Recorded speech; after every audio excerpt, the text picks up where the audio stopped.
You know the feeling. You walk through your front door after work, drop your bag, and feel completely emptied out. But when you look back at your day, the exhaustion didn't come from the heavy workload or the endless meetings. It came from one specific person who, interaction by interaction, slowly drained the energy right out of you. This feeling is a measurable organizational failure. At Stanford University, Professor Robert Sutton spent years researching this exact dynamic. In his book, The No Asshole Rule, he builds a rigid academic framework for identifying and eliminating workplace toxicity. To fix the problem, we have to isolate the specific pathology. We all have bad days. Stress can make anyone snap, turning an otherwise kind colleague into a temporary jerk. But Sutton identifies a different category entirely, the certified asshole. This is an individual who displays a consistent, calculated pattern of hostility. Recognizing the difference between a fleeting moment of stress and chronic psychological abuse is the vital first step. If an organization cannot accurately diagnose a serial abuser, it has no chance of curing the systemic rot that follows. Sutton relies on two diagnostic tests to identify a certified toxic person. First, the emotional impact. Does the target walk away feeling oppressed and belittled? Second, the power dynamic. Is the aggressor punching down? To get specific, researchers cataloged the Dirty Dozen. This is a list of 12 precise hostile behaviors that weaponize the workplace. It ranges from blatant public shaming and invading personal space to subtle tactics like hurtful sarcasm and rude interruptions and two-faced attacks. The defining trait of these 12 behaviors is how they are deployed. The venom is rarely directed at equals or superiors. It is almost exclusively aimed at individuals lower down the organizational hierarchy. This creates an overpowering dynamic. The target is trapped in a hierarchy where defending themselves could mean losing their livelihood. They are left completely paralyzed, swallowed up by a shadow they have no authority to fight. We often write this behavior off as a tough management style or a demanding personality. It is neither. These actions are calculated acts of psychological bullying, and they require immediate surgical intervention from leadership.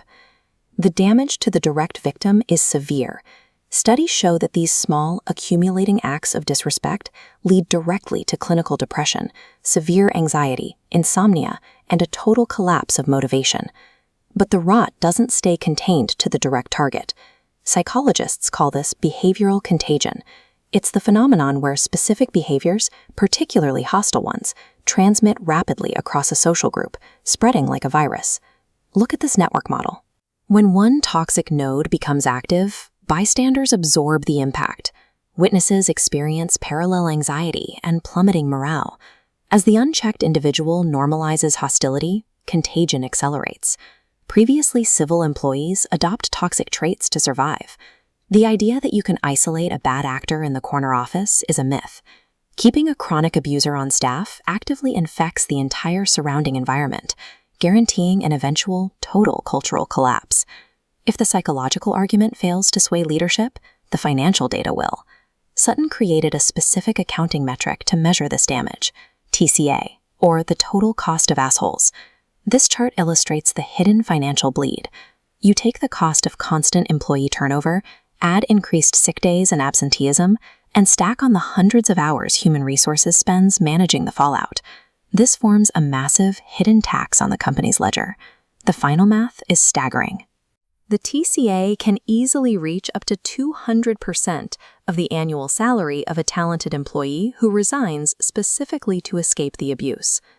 There's a persistent corporate myth that fear-based management produces results. While intimidation might squeeze out a minor performance bump, the gains are strictly temporary. Tolerating a highly productive employee who abuses their team is mathematically irrational. Any short-term revenue they generate is entirely neutralized by the catastrophic long-term financial bleeding they cause. Real institutional change demands rigid enforcement. A company must be willing to terminate its highest-producing star performers if they consistently violate the rule. Without that enforcement, company values are just polite words on a wall.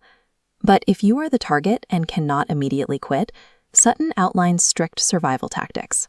You must limit your physical and digital contact with the abuser, shift your perspective to find allies, and ruthlessly focus on small daily victories to maintain your sanity. You have to build emotional distance. This means constructing a psychological barrier, allowing the abuser's hostility to slide right off you, refusing to let their actions dictate your personal sense of worth.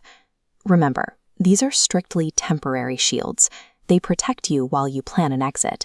If the systemic issue isn't resolved, staying in that environment indefinitely will eventually erode even the strongest defenses. There is one final, deeply uncomfortable variable to consider: the concept of the inner jerk. Prolonged exposure to a hostile environment warps your baseline. Combine that exposure with even a tiny promotion or a small amount of newfound power, and victims can unconsciously adopt the exact behaviors of the monsters they once despised. Sutton provides a simple, highly effective metric for evaluating your own character. Your true nature isn't defined by how you treat your boss. It is defined entirely by how you treat the people who have absolutely no power to fight back against you. Ultimately, the no asshole rule requires an active, daily personal choice. Every interaction is an opportunity to protect your empathy and humanity while operating inside a system designed to strip it away.